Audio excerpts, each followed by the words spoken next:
పవన్ కళ్యాణ్ పై కుట్రపూరితంగా గుంటూరు జిల్లా కోర్టులో కేసు వేశారని జనసేన పిఎస్ చైర్మన్ నాదెండ్ల మనోహర్ మండిపడ్డారు.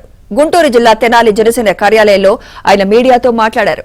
డేటా సేకరించమని వాలంటీర్లకు ఎవరు చెబుతున్నారని, సేకరించిన డేటాను ఎవరికి అందిస్తున్నారో చెప్పాలని పవన్ కళ్యాణ్ ప్రశ్నించారు. అది తప్పా అని నాదెండ్ల మనోహర్ ప్రశ్నించారు. జనసేన పార్టీ నుంచి మేము ఈ వాలంటీర్లని అందరినీ కూడా మేము చెప్పేది ఏంటంటే, వ్యక్తిగతంగా మీ పైన ఎటువంటి దురుద్దేశంతో కాదు, మేము మాట్లాడేది ఈ వ్యవస్థని దుర్వినియోగం చేసుకుని పవన్ కళ్యాణ్ గారు లేవనెత్తిన అంశాలని మీరు జాగ్రత్తగా విని ఆలోచించండి. జగన్మోహన్ రెడ్డి గారు మిమ్మల్ని స్టార్ క్యాంపెయినర్గా వాడుతున్నాడు, అది ఆయన ప్రయత్నం. ఇది కరెక్టా?